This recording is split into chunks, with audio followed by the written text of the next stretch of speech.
on the way. We've got to get something going here, and she had to leave. But what we managed to do that day was to establish that we really did want to be in conversation with each other. Now, I had come to that table because there's a new dean at Georgia Tech who was not new to the city of Atlanta. I got to Georgia Tech and I saw all the stuff that people were doing around the world, the wonderful reputation that Georgia Tech has as a go-to, get things done kind of place.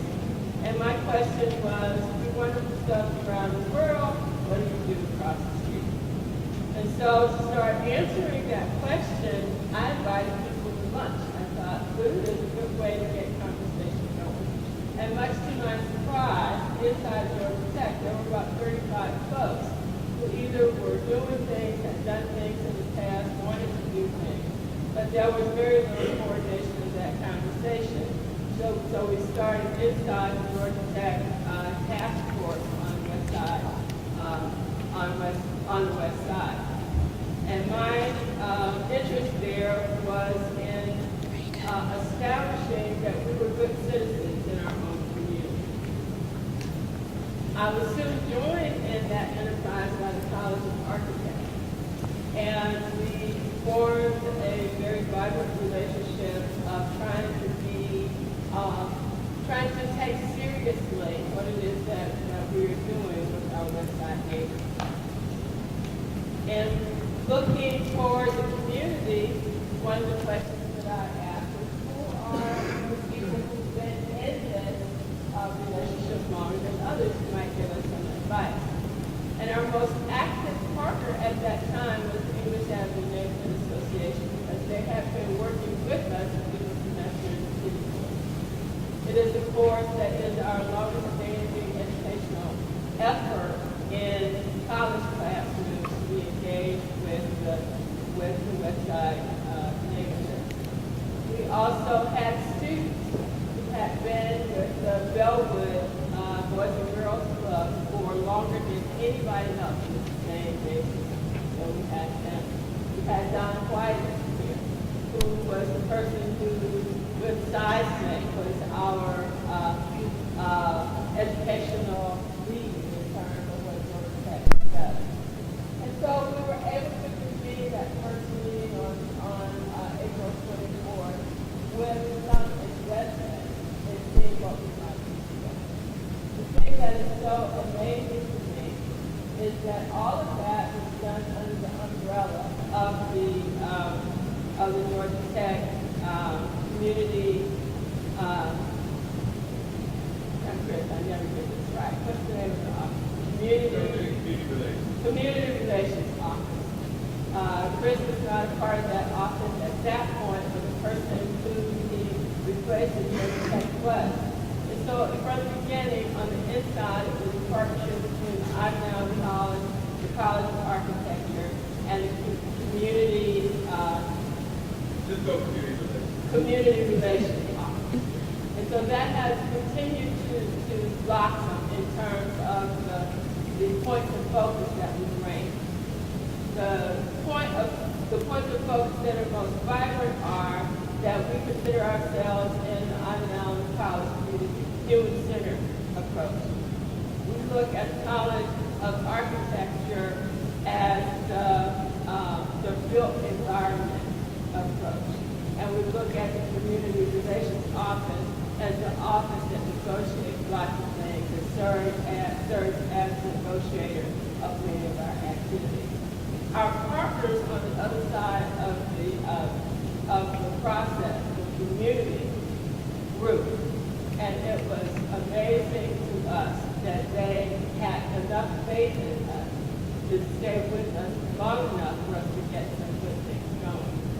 The blessing that I have is that we have 3 people in the West Side Communities Alliance office now that have helped to build and sustain the most core part of what we do as a network of organizations, as a communications network, as a mechanism where it is safe to come talk about the things that we want, need, and are concerned about, and is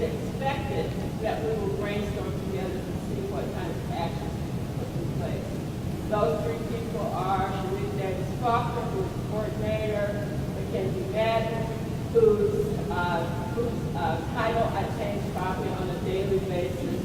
I call it my right hand and my left hand.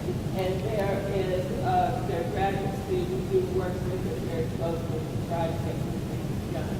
I consider that to be the communications anchor, the organization's anchor, the facilitating anchor. And by that mechanism, we've identified these 4 buckets of interest that we're trying to systematically address. Those buckets have been identified not by us, but by our conversations with the community. So at this point, we're in a situation where we're trying to build strength from the strength of the community that we've been building over these last few years. This conversation is the second in our community conversation. The first one was the community talking to the university.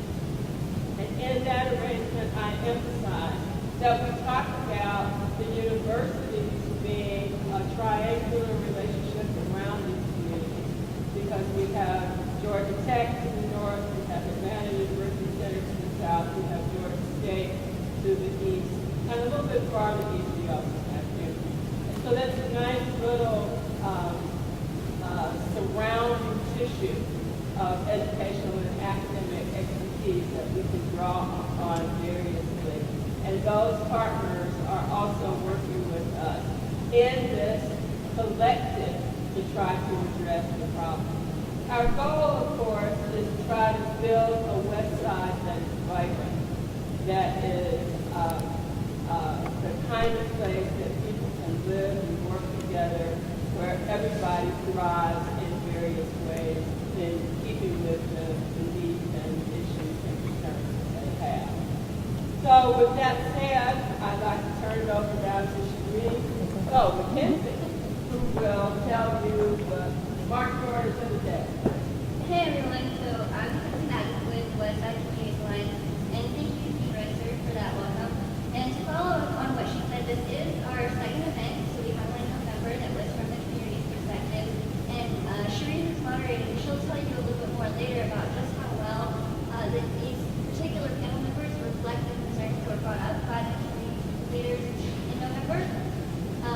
And what I want to say is that the Alliance is a mechanism for sustained partnerships for community stakeholders, institutes of higher education, city officials, and relevant funders on the West Side. And so, but most of you are familiar with us as a communications network right now, and so you'll see that we have methods for you to interact with us today. So if you're on Facebook, if you're on Twitter, make sure that you do talk about the event. We do have a raffle going on in the back, so if you can show that you've liked us on Facebook already, you can enter a raffle to get Georgia Tech basketball tickets for this weekend.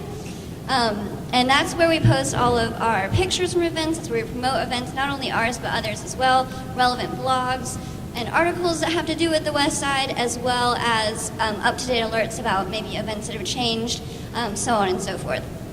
So today, what we want to do is have our 4 buckets represented over issue areas. So first up, we're going to have water and the environment, and then we're going to do food and health. We'll have a brief intermission. After that, we'll bring up education and student engagement and development in transit, and then we'll have some time for audience Q&A. So I want to introduce Sharita Davis Faulkner, who is definitely my right hand, and she is a teacher at both Georgia Tech and Spelman. So at Georgia Tech, she taught the semester in the city course last semester, and at Spelman, this is her second semester teaching poverty and social justice. She's an alum of both Emory and Spelman, and she's a native Atlantan, and she lives on the West Side right now.